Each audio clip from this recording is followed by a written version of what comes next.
नमस्कार बंधुरा, आमी मीनाक्षीज पैराडाइजे तोमादेर सबाइके आरो एकबार अनेक अनेक स्वागत जानाई। आशा करी तोमरा सबाई खूब भालो आछो। आजके तोमादेर सामने आमार भीषण पछंदेर एकटा जलज गाछ निये हाजिर हयेछि।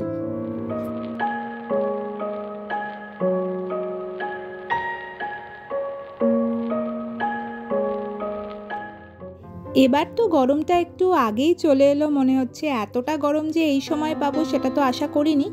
तो যাই হোক, আর তার সঙ্গে সঙ্গে যত জলজ গাছ আছে সবাই কিন্তু ঘুম থেকে জেগে গেছে।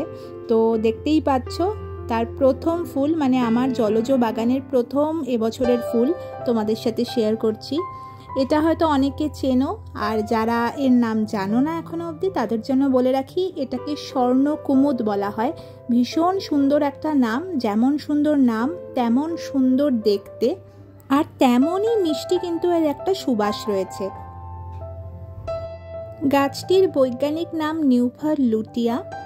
আমরা একে স্বর্ণকুমুদ বলেই চিনি। এছাড়া এর আরও একটা মিষ্টি নাম রয়েছে, এটাকে কিন্তু বটল ব্র্যান্ডি লিলিও বলা হয়, কারণ এর মধ্যে যে সুবাসটা রয়েছে সেটা কিছুটা ব্র্যান্ডির মতো। প্রথম দিন যখন ফুলটা ফুটতে শুরু করে সকালবেলা, তখন যদি এর সামনে যাও তাহলেই কিন্তু এর ঘ্রাণটা পাবে, কিছুক্ষণ পর কিন্তু আর পাওয়া যায় না। অনেকেই একটা প্রশ্ন করো যে গাছ তো করতে চাইছি জলজ গাছ, কিন্তু মশার সমস্যা হতে পারে। তো এখানে দেখো প্রচুর ছোট ছোট মাছ ছাড়া রয়েছে, গাপ্পি বা এই ধরনের মাছ। তো এগুলো প্রত্যেকটা গামলাই রয়েছে। এই গামলাটায় যেহেতু অ্যাজোলা দেওয়া রয়েছে সেই জন্য হয়তো তোমরা প্রপারলি এই গামলাটারটা মাছগুলো দেখতে পাচ্ছ না, কিন্তু ওই গামলাটায় ওই জন্য তোমাদেরকে দেখিয়ে দিলাম। এই রকমভাবেই প্রত্যেকটা গামলায় কিন্তু মাছ দেওয়া রয়েছে।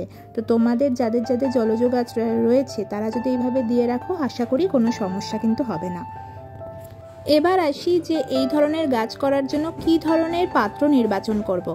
মাটির পাত্র হলে সব থেকে ভালো হয়, যদি বড় মাটির পাত্র থাকে সেটা নিতে পারো। তবে আমাদের এখানে সেরকম সুযোগ সুবিধা নেই, তাই আমরা সেটা পারি না। সেই জন্য এরকম কালো যে গামলা হয় প্লাস্টিকের, সেই গামলার যদি ব্যবহার করা হয় সেটাই কিন্তু খুব ভালোভাবেই এই ধরনের জলজ গাছ করা যাবে।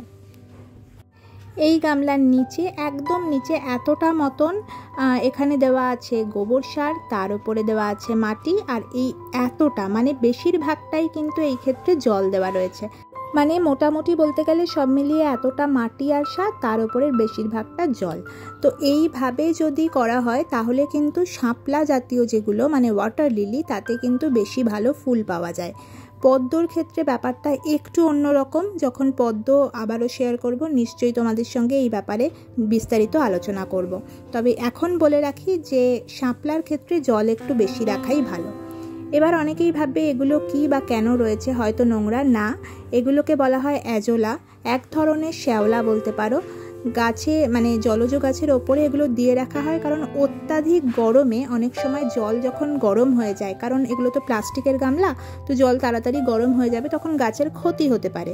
তো সেই ক্ষেত্রে যাতে জলটা একটু ঠান্ডা থাকে, মাছগুলো ভালো থাকে, সেই জন্যই কিন্তু এইভাবে ওপর থেকে অ্যাজোলা দেওয়া রয়েছে।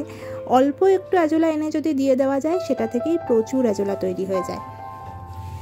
এবার বলি যে এই গাছের ক্ষেত্রের পরিচর্যায় যেটা মেন ব্যাপার সেটা হচ্ছে রোদ্দুর। মানে যত বেশি রোদ এই গাছে লাগবে তত ভালোভাবে এই গাছে কিন্তু ফুল পাওয়া যাবে।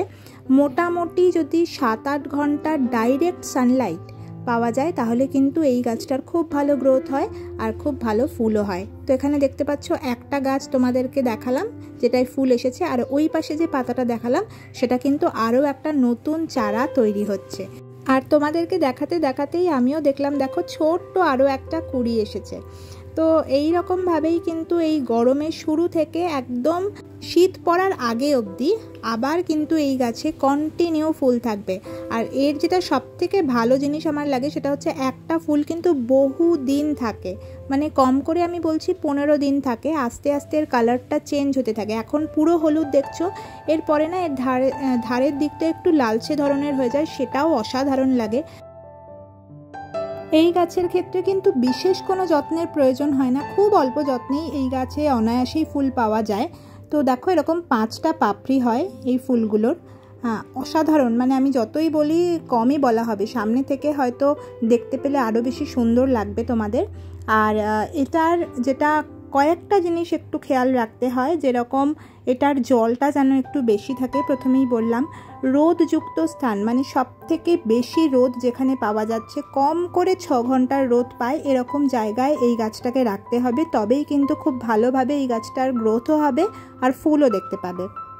আর এই গাছটায় যেহেতু কন্টিনিউ ফ্লাওয়ারিং হবে, এখন ব্লুম হতে থাকবে, এই গরম শুরু হলো আর সেই শীত পড়ার আগে, মানে ধরো মোটামুটি পুজোর আগ অবধি বা পুজোর পরেও কখনো কখনো ফুল পাওয়া যায়, সেই জন্য কিন্তু মাসে 2 বার করে ফার্টিলাইজার দিতে হয় এই গাছের ক্ষেত্রে, কারণ এদের একটু খাবারের চাহিদাটা বেশি থাকে।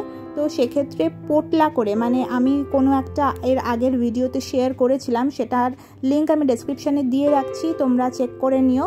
সেটা আমি পদ্মর ক্ষেত্রে দেখিয়েছিলাম, একইভাবে আমি শাপলার ক্ষেত্রেও করে থাকি। মাসে 2 বার করে যদি ওইভাবে খাবার দেওয়া যায় তাহলে কিন্তু অনায়াসেই এই গাছে প্রচুর প্রচুর ফুল তোমরা দেখতে পাবে। প্রত্যেকটা জলজ গাছের ক্ষেত্রে আমি একইভাবে সার প্রয়োগ করে থাকি, আর এক্ষেত্রে আমি ডিএপি এই ধরনের কিছু রাসায়নিক সার, আবার কখনো কখনো সিউইড, এইরকম বিভিন্ন ধরনের সার মিলিয়ে আমি যেহেতু ব্যবহার করি, তো সেটার একটা ডিটেল ভিডিও অলরেডি চ্যানেলে আছে, আমি লিঙ্ক দিয়ে দেব। যারা ইন্টারেস্টেড তারা ওখান থেকে দেখে নিও, আশা করছি কোনো অসুবিধাই হবে না। আর এই গাছের ক্ষেত্রে তেমন একটা যে রোগ পোকা হয় তা তো নয়, জল বাগানে যারা করেছো তারা জানো খুব একটা রোগ কিছু থাকে না, কিন্তু তবুও মাঝে মাঝে অ্যাফিডস বা মিলিবাগসের সমস্যা হয়। সেক্ষেত্রে ভালো করে যদি জল দিয়ে স্প্রে করে ধুয়ে দাও, এই সমস্যা আর থাকবে না। এইখানে দেখো, এই যে কুঁড়িটা তোমাদেরকে দেখাচ্ছি, এই কুঁড়িটা থেকে ফুল হয়ে উঠতে মোটামুটি ধরো এখনও 10 থেকে 15 দিন সময় লাগবে। তাহলে বুঝতেই পারছো কতটা সময় নিয়ে ফুলটা ফোটে। এই এতটা ওপরে উঠবে জল থেকে কুঁড়িটা, তারপরে কিন্তু এরকম সুন্দর একটা ফুল ফুটবে। আর ফুল ফোটার পরে আবার ঠিক 15 দিন মতনই কিন্তু ফুলটা থাকবে গাছে। তাহলে কতটা সুন্দর ভাবো। এই দেখো পাতাটা, এই রকম একটা পাতা যদি গাছে থাকে তাহলে কতটা সুন্দর লাগে তুমি বলো। আর এক্ষেত্রে বলে রাখি যে এই দেখো, এটা হচ্ছে শাপলার পাতা, এটা অন্য একটা প্রজাতির শাপলা। আর এইটার পাতাগুলো দেখো কীরকম হয়, একটু গোল ধরনের হয়, আর সঙ্গে এরকম একটা কাঠ থাকে। কাঠ তো সব জলজ শাপলাতেই থাকে। এটা হচ্ছে পদ্মর পাতা। পদ্ম আর শাপলা অনেকেই হয়তো গুলিয়ে ফেলো, কাছাকাছি ছিল তাই একবার দেখিয়ে দিলাম। আর এইটাও কিন্তু শাপলা, কিন্তু এইটার পাতাগুলো দেখো একদম অন্যরকম। তাহলে আশা করছি তোমাদেরকে বোঝাতে পারলাম যে শাপলা আর পদ্মর মধ্যে ডিফারেন্সটা কি, পাতা দেখে কিভাবে চিনবে। আর এক্ষেত্রে বলে রাখি, এই গাছ কিন্তু রাইজোম থেকেই সবথেকে সহজে একটা থেকে একাধিক তৈরি করা সম্ভব। এছাড়াও এর সিড থেকেও গাছ হয়, তবে সেক্ষেত্রে ফুল পেতে অনেকটা সময় লেগে যায়। আশা করছি আজকের ভিডিওটা তোমাদের ভালো লাগলো। যদি একটুও ভালো লেগে থাকে তাহলে লাইক, কমেন্ট আর শেয়ার করো। চ্যানেলটা অবশ্যই সাবস্ক্রাইব করে দিও। নতুন একটা ভিডিও নিয়ে ফিরে আসছি।